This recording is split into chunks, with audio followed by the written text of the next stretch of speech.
experiencia exitosa de transformación de una comunidad, alrededor de la educación, alrededor de la agricultura, alrededor de los alimentos, alrededor de la responsabilidad social, alrededor de los niños, en los que él siempre ha creído y toda esta familia ha creído, porque la educación es apostarle precisamente a la juventud y a las nuevas generaciones.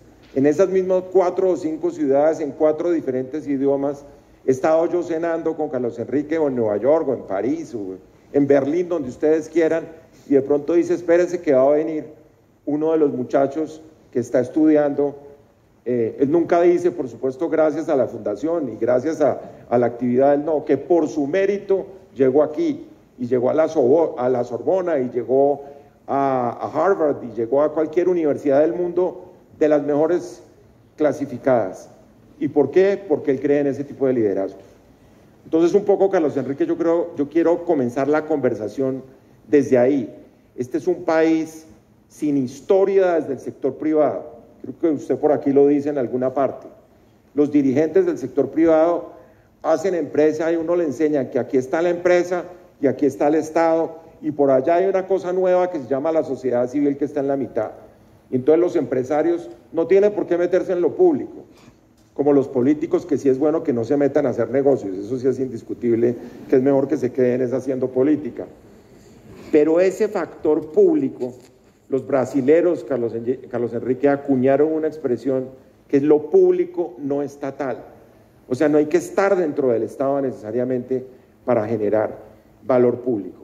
Y eso es un tipo de liderazgo que yo sé que le viene de los genes, porque hablar de Carlos Enrique es hablar de Enrique, es hablar del abuelo, es hablar de digamos que una familia que en algún momento del libro ustedes lo van a ver, tiene el orgullo campesino de creer en la tierra, de creer en lo local, de creer en las comunidades y no de creer allá en las cosas grandes del Estado y lo que está pues un poco muy inacible, poco perceptible a la gente, porque lo que no está en lo local es simplemente lo que la gente no ve.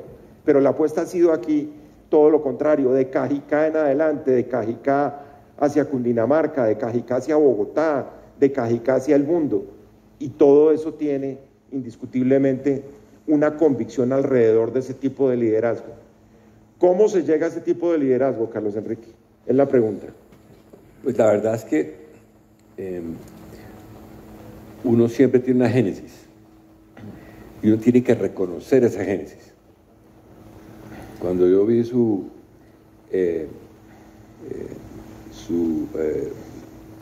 que estaba el otro día usted hablando y escribiendo sobre Julio Flores, el gran poeta colombiano, tío de su mamá,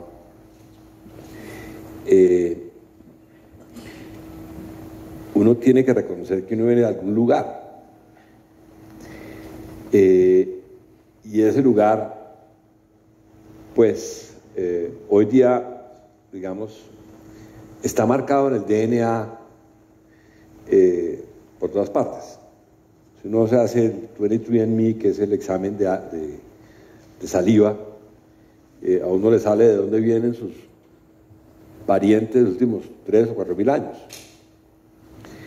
En nuestra familia nos salió que el 20% de nuestra familia tiene sangre indígena, porque viene de Indochina, pues de las versiones de Indochina, o de China, que llegaron a Colombia pues durante los últimos 10 o 15 mil años. Y dentro de esa génesis pues llegó mi abuelo Lozano hace 300 años, o los abuelos Lozano, llegaron los Cavelier hace 140 años, y mi abuelo llegó, Jorge Cavelier, a la finca de Cajicá que le ofrecieron hace 95 años, la compró en el 28. Era un médico joven, exitoso, que ha estudiado en Chicago gracias a una beca que le dio, no sé si fue antes de Abadía, usted me va a contar la historia, en el año 22, el presidente era Badía Méndez. Badía Méndez, le dio una beca para que se fuera a Chicago y fuera el primer urólogo de Colombia, y con él trajo el año 22 o 23 la insulina, que fue la primera insulina que se trajo a Colombia. Y empezó a ejercer como urólogo de Colombia, un primer urólogo en Colombia, y compró esta finca en Cajicá y decidió instalarse acá, y luego, unos años más tarde, compró ya Fagua. Por la misma razón, curiosamente, que hoy se denigra a muchas personas, tal vez con razón, de tener tierra, que es por no una razón agrícola, sino una razón de prestigio, que es una mala razón para tener tierra. La tierra es para cultivarla. Mi abuelo la cultivaba, pero mi padre sí la creció y la cultivó. Pero viene la génesis de tener mi padre cultivar su jardín en términos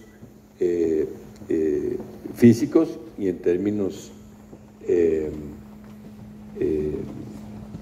no literales, que es cuidar este jardín de Fagua, hacer esta casa, que era una casa destruida, hacerla crecer, y cuidar el jardín de Cajicá, que además venía de la historia de Juan Lozano y Lozano, que escribía El jardín de Cándido, que era Cándido, es la historia de Voltaire, que al final del día, en la historia de Voltaire, dice: cuidemos nuestro jardín, y es lo que ha hecho Tita en los últimos años, volviendo al Consejo de Cajicá, cuidar nuestro jardín.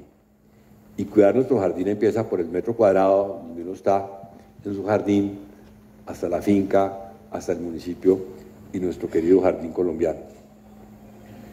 Sí, aquí nosotros los confieso tenemos un punto en común, que yo lo descubrí además fue en el libro, leyéndolo. Yo soy hijo de médicos, hermano de médicos, tío de médicos, no sé si voy a ser todavía, si voy a ser papá de médicos también, pero ojalá que sí. Y los médicos tienen un DNA distinto, porque es una vocación de servicio, que usted lo menciona en el caso de su abuelo. Son, digámoslo así, demasiado buena gente, los médicos, en el sentido, por la vocación de servicio y por la forma como se le entregan a la gente. Hablo, por supuesto, de la mayoría de los médicos de los que me ha tocado conocer. Toda regla, por supuesto, tendrá su excepción. Y esa figura del abuelo médico es un poco lo que me pasa a mí con mi papá, Carlos Enrique, una cosa bastante similar, que uno siempre tiene como un estándar de vida arriba, y lo digo porque ahí vuelvo a la pregunta del liderazgo. Al fin y al cabo, el papel de un líder es convencer a otra persona de que puede abrir un camino por sus propios medios y no necesariamente imitando al que fue su mentor. Yo creo que el mentor, la función que cumple en la vida, servirle de incentivo, de aliciente para salir adelante al que está en un momento de formación de su vida, o más adelante de formación de cualquier naturaleza, porque todos seguimos formándonos hasta que nos morimos. Y usted ha sido mentor de mucha gente, Carlos Enrique. ¿Cómo uno es mentor y cómo uno ejemplariza? Porque al fin y al cabo aquí hay un tema que yo creo que caracteriza todo esto que atraviesa este libro, y esto yo lo destaco mucho, y Tita lo mencionaba. Yo creo que el día que uno tenga que rendir cuentas al que le toque, la clave es poder poner la cara y decir: mire, ¿sabe qué? Yo no debo nada, yo no tengo rabo de paja, yo no me robé nada, por decirlo así gráficamente, yo actué correctamente. Y yo creo que esa es la aspiración de todos nosotros, poderle dejar ese legado a nuestros hijos, que nadie pueda llegar a decirle: no, es que usted en el año tal pasó una cosa y usted actuó incorrectamente. Yo creo que eso es lo que nosotros todos tratamos de evitar. Eso a los españoles le dicen el buenismo, que tampoco necesariamente es una cualidad de la gente, porque ser buena gente, ser demasiado buena gente en un momento dado, pues no implica necesariamente un camino para conseguir las cosas. Pero además de su buenismo, por decirlo así abiertamente, Carlos Enrique, que yo veo que viene del abuelo, ¿usted qué otro tipo de condiciones como mentor de tanta gente que ha sido, sobre todo de los jóvenes aquí en Cajicá, señala como elementos fundamentales del liderazgo? Yo creo que alguna vez, haciendo esos paseos a ver pasteurizadoras de Estados Unidos, me monté en un bus ahí en Nueva York, y pasando el túnel del Lincoln Tunnel, me di cuenta, como revelaciones que uno tiene, que uno dice, si no es con el ejemplo, ¿cómo diablos es que enseña uno? Porque uno, yo no sé si yo ya era concejal de Cajicá, y decía, bueno, si yo actúo de esta manera, entonces, ¿qué va a pensar la otra persona? ¿O por qué yo actúo de esta manera? Y yo recuerdo, pues, a mi abuelo sacándolas, llegaba alguien, este sábado, este domingo estábamos juntita en Cajicá, y alguien me dijo, no, doctor, es que yo estaba con mi abuelo y él pasaba por la bajada como entre las 10 y las 12 los sábados. Nos esperarlo a ver si pasaba, y cuando vimos el carro le hicimos señas y le dijo, doctor, es que mi papá está mal de la próstata. Le dijo el padre, el señor que estaba en Cajicá. Y entonces mi abuelo bajó a la ventana y dice, llévamelo a la Samaritana a las 7 del lunes. Y lo operó de la próstata. Y me revela, ese día que estábamos con Pedro Rojas en su campaña en la Constituyente en Tunja, y usted se paró, no sé qué, estaba en un discurso, y uno de los conductores sacó una botella de agua, y la botella era el agua refrigerante del carro. Y se la tomó y empezó a sentirse, y empezó a convulsionar, y su papá sacó unas pastillas y se las dio, y dijo, mira, con eso queda neutralizado, y a los 5 minutos la persona estaba perfecta. Y dice, esto es magia. Entonces, pues, ese mismo espíritu del ejemplo es lo que uno ve, ese espíritu humanista de decir, yo aquí, pues estoy para ayudarle a alguien, ¿no? Y ha sido muchos de los ejemplos de la persona. También durante la campaña de Tita hace 4 años una señora me dijo, si no es por su abuelo, a mí me iban a operar del apéndice y no había quien operar aquí en Cajicá. Cajicá era un villorrio de 55.000 personas. Y también le dijo, llévamela a la Samaritana el lunes porque si no, se muere esta niña. Y a la Samaritana el lunes él la operó, le sacó el apéndice, y la señora tiene 70 y pico de años y vive en Cajicá. Entonces, digamos que ese ejemplo de ver al abuelo siempre en esas cosas, y ver a mi papá también, pues primero seguirlo al consejo todos los domingos, ¿no? ¿Dónde está su papá? Está en el consejo todos los domingos. Y después de verlo alcalde, 20 años, haciendo todo tipo de cosas, regalándole cosas a la gente. Me decía mi mamá, no, su papá de pronto creo que le regaló la casa a esa persona porque yo le pedí una cosa ese mes y no tenía plata porque le ha regalado la casa a alguien, pues le ha regalado la cocina a alguien, le ha hecho la cocina a alguien. Entonces, pues, ese es el ejemplo que tenemos que seguir todos dentro de este ruido terrible que tenemos en una Colombia donde el narcotráfico finalmente a veces parece avanzar en sus garras de que el ejemplo es la plata fácil y cualquier cosa vale. Cualquier cosa vale en hacer y cualquier cosa vale en el decir. Y en esos valores que tenemos, Fernando, nosotros tenemos que ser las personas que aguantemos los valores que rigen en el mundo, porque no es que somos un par de locos que nos inventamos una religión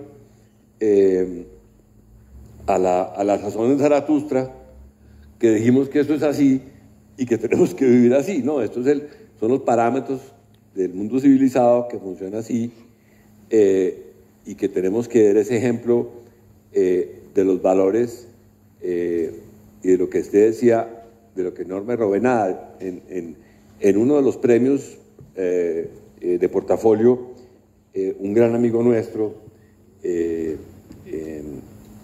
Ernesto de Lima, cuando entregaron el premio, dijo, mire, yo solamente quiero decir una cosa. Cuando mi padre estaba en su lecho de muerte, le dijo a él, Ernesto, cuida tu nombre. Y no le dijo nada más. Y ese es el ejemplo que tenemos que seguir. Cuidar nuestro nombre. Tenemos que tener una estética de nuestro nombre, una estética de nuestra vida como personas, de lo que hacemos. Un día le contaba yo a Enrique Peñalosa el cuento de por qué me di cuenta que uno saludaba a las personas. Uno saluda a las personas. Mi abuelo era muy diciendo, ese señor no me saludó, pero yo lo saludo. Y tiene que dar un saludo. En la India existe una tradición, por ejemplo, de que a los intocables nadie los saluda, porque son intocables, es la clase más baja, que son los que limpian las letrinas. Y una persona que estaba viviendo en un hotel saludó a una intocable y de pronto se vio que la invitaron a todas partes de la familia de intocable. Y digo, ¿pero por qué me están invitando a mí a estas familias, a estas cosas tan comidas tan raras? Dice, es que usted saluda al intocable y nadie saluda a los intocables. Entonces tenemos que saludar a los intocables con nuestros valores. Sí, yo creo que es muy importante esa reflexión, porque fíjense ustedes cómo no solo se necesita compasión hacia los demás, que es como el sentimiento tradicional, cuando uno dice, no, es que yo tengo una vocación de servicio, pero porque siento compasión por los demás, sino que esto va mucho más allá a un tema de solidaridad y no un tema de caridad pública, digámoslo así. Nosotros estamos viviendo en este momento en Colombia una gran ocasión de transformaciones sociales que no podemos desperdiciar, independientemente de lo que pensemos del gobierno. Y eso yo se lo digo a la mayoría de los empresarios con los que yo hablo, algo que por supuesto es una conversación que he tenido muchas veces con Carlos Enrique. Este es un momento en que después de la Constitución del 91, y ahora voy a ir a los episodios de la Constituyente y demás, que fue cuando además profundizamos nosotros nuestra relación de hermanos en lo público, además. Y uno llega a la convicción de que existen diversos caminos, primero para realizarse como persona y segundo para contribuir al desarrollo de la comunidad. Y les decía, yo les repito mucho a los empresarios, mire, independientemente de lo que usted piense del gobierno, de que sea bueno o malo, este momento de transformaciones de Colombia es recuperar el tiempo perdido de lo que nunca hicimos con las reformas sociales que necesitaba este país. Yo estaba, les cuento, en Panamá este último fin de semana, en la asamblea del Banco Interamericano de Desarrollo, que no es un banco comercial, es un banco de desarrollo que hace proyectos de desarrollo. Y decía el presidente de ese banco que después de la pandemia, toda América Latina retrocedió 20 años.